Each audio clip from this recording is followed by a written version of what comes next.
makanan pada musimnya. Kenali pesan dan zamannya. Amin. Kita baca sekarang Wahyu 19 ayat 11. Lalu aku melihat sorga terbuka. Amin. Di Wahyu pasal 4 kita melihat sorga, ada pintu terbuka di sorga. Dan sekarang di Wahyu 19, lalu aku melihat sorga terbuka. Haleluya. Dan siapa yang tinggal di sorga? Allah sendiri. Dan jika ada pintu terbuka di sorga, dan Wahyu 4 adalah gereja diangkat, dan gereja tidak akan tampil lagi sampai dengan Wahyu 19. Dan sekarang Anda melihat sorga terbuka. Dan jika sorga terbuka, maka Allah yang tak terlihat selama ini menjadi terlihat. Amen. Praise the Lord. Sesungguhnya, behold, lihatlah, ada seekor kuda putih,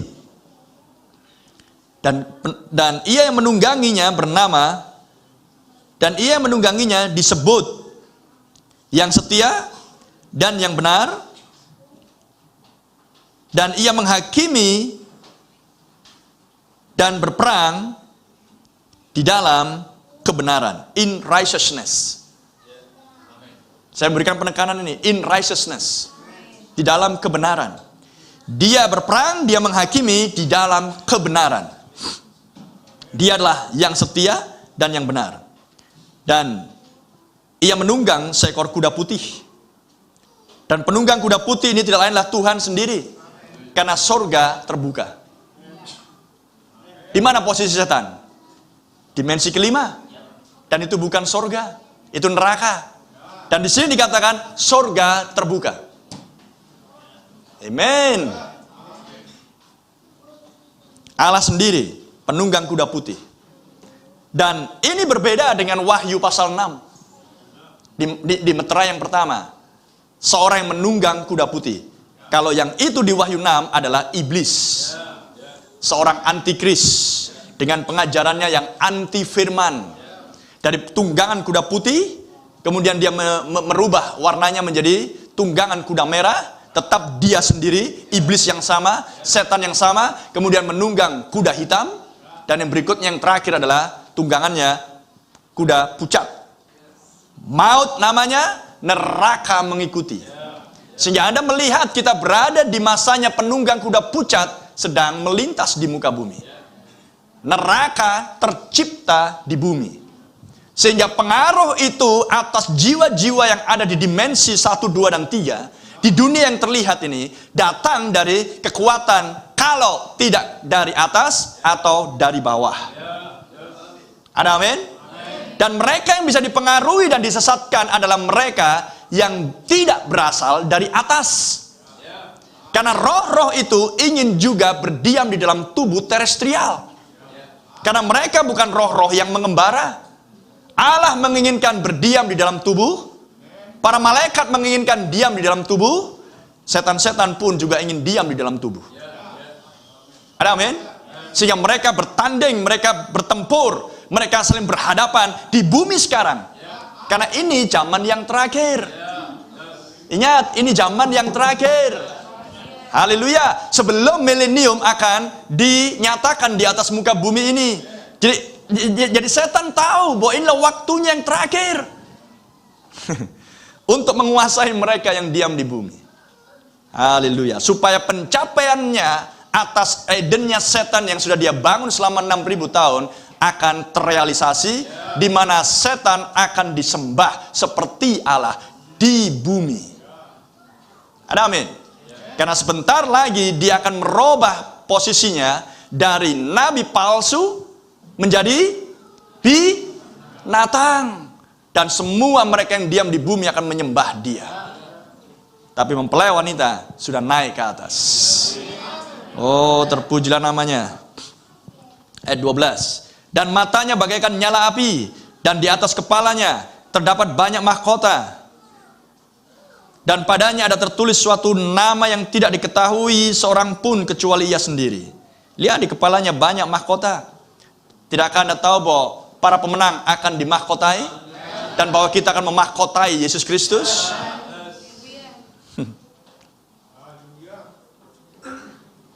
Dan dia disebut yang setia, yang benar.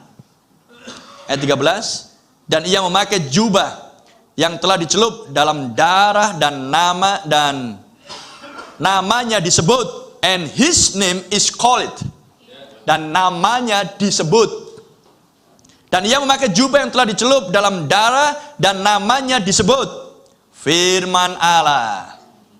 Di mana Anda temukan ayat ini? Yohanes 1 ayat 1. Pada mulanya lah firman, firman bersama-sama dengan Allah, dan firman itu adalah Allah. Jadi siapakah penunggang kuda putih ini? Allah sendiri. Yesus Kristus.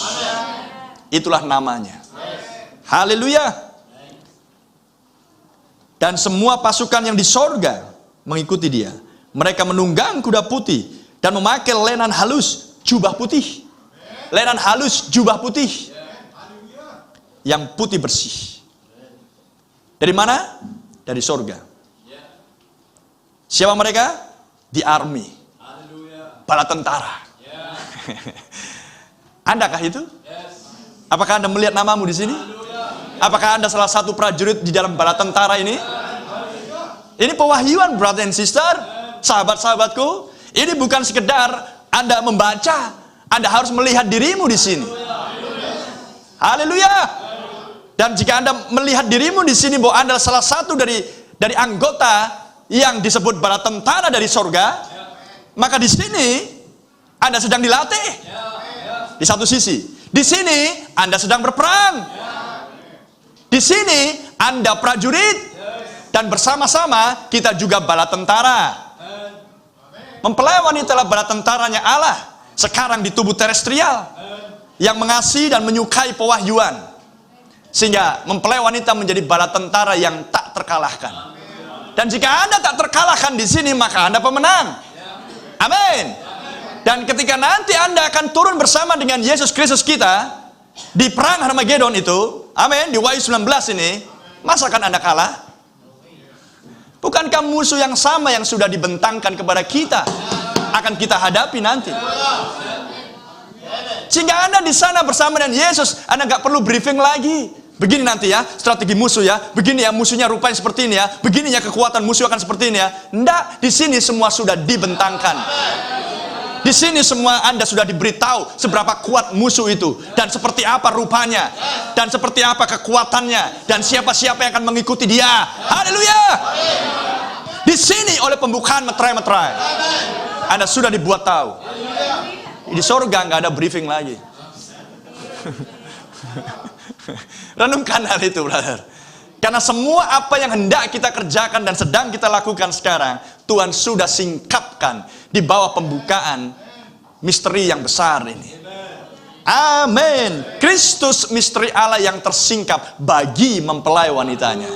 Tidakkah namanya disebut firman Allah? Tidakkah dialah Yesus Kristus? Dan tidakkah dia sekarang adalah Yesus Kristus dalam rupa feminin? Mempelai wanita? Dan yang sekarang sedang menjadi patung hasil karya agungnya Allah. Oh. Mulialah Tuhan.